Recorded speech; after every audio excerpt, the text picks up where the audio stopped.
सभी 2 मिनट का आज अपने जिब्बे विराम दें, भगवान गणेश जी को ध्यान करें और सद्बुद्धि की प्रार्थना करें। ओम पवित्र पवित्रो वास्रभावताम गतोपि वा यश्मरेश्य भाया भयंतर शुचि ओम प्रणतो पुंडरीकाक्षं प्रणतो पुंडरीकाक्षं प्रणतुमा ओम का वंदे नागमाकदुंड महाकाय सूर्यकोटि संप्रभा निर्विघ्नं कुर्मते सर्वकाय सर्वदा यन्नाम गृह्णां देवा मंगलमापन हृदय सिद्धि प्रदातं सर्वप्रथम महागौरी गणपति ध्यानसम करिष्यामि नमः।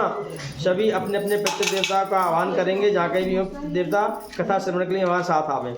ओम मम गोत्र नमस्य तथा पितृदेवता आह्वानं करिष्यामि नमः। बोलो लक्ष्मी विष्णु भगवान की जय, बोलो स्थान देवता की जय। कार्तिक मासे चतुर्थ अध्याय प्रारंभ। श्री नारद जी बोले, ऐसे कहकर के भगवान विष्णु एक मछली रूप धारण करके विंध्याचलवासी कश्यप की अंजलि में अवतरित हुए। उस मछली पर दया करके मुनि ने उसको कमंडल में डाल लिया। जब वह उसमें न समाई तब कुआं में डाल दिया। कुआं में जब वो बड़ी दिखाई अपना विकराल रूप धरने लगी तब तालाब में डाल दिया। तालाब से समुद्र में डाली गई तब वहां पर मत्स्य रूपधारी भगवान शंखासुर दैत्य को मारते हुए और उसे अपने हाथों में दबाकर बद्री वन को ले गए। बोलो लक्ष्मी विष्णु भगवान। वहां पर सब ऋषियों को बुलाकर भगवान बोले कि जल के भीतर वेद निमग्न हो गए हैं, तुम उन्हें शीघ्र ढूंढो, शीघ्रता पूर्वक जल में से निकालकर रेश समेत ले आओ। जब तक सब देवताओं समेत मैं प्रयाग में निवास करूंगा। नारद जी बोले, उन तपोबली मुनियों ने जब बीज और यज्ञ मंत्रों से वेदों का उद्धार किया, उन ऋषियों में से जितना भाग जिसने भी निकाला वह भाग उसी के नाम से प्रसिद्ध हुआ। पीछे सब मुनि मिलकर प्रयागराज को गए और प्राप्त हुए वेद विष्णु भगवान को अर्पण किए।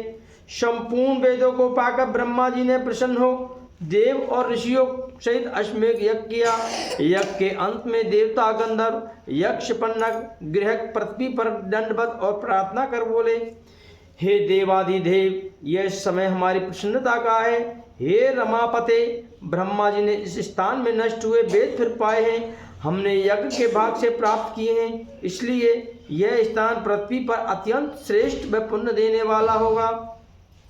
यह महीना भी अज्ञान आदि को दूर कर अक्षय फल देने वाला होवे, ऐसा वरदान हमको दीजिए। श्री विष्णु भगवान बोले, हे देवताओं, जो आपने बात कही है यही मुझको भी पसंद है, सो ऐसा ही होगा। यह ब्रह्म क्षेत्र के नाम से सबको सुलभ होगा।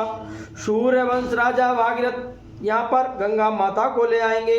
इस जगह पर सूर्य की पुत्री यमुना जी से संगम होगा। ब्रह्मादिक तुम सब देवता मेरे साथ निवास करो और यह तीर्थराज के नाम से प्रसिद्ध होगा।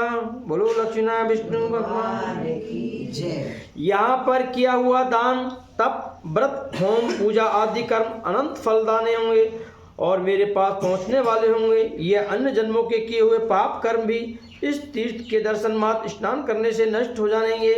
जो मनुष्य देह धारण कर मेरे समीप प्राण परित्याग करेंगे वो मोक्ष गति को प्राप्त करेंगे।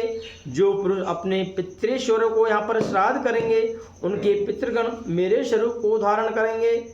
यह काल भी मनुष्य को पुण्य फल देने वाला होगा। माघ मास में मकर संक्रांति को प्रातः काल स्नान करने से यहाँ पर संपूर्ण पाप ऐसे नष्ट हो जाते हैं जैसे सूर्य के अंधेरे का नाश हो जाता है। उनको मैं शालुक के समीप शाहरुख इन 3 प्रकार के मुक्ति क्रम में देता हूँ।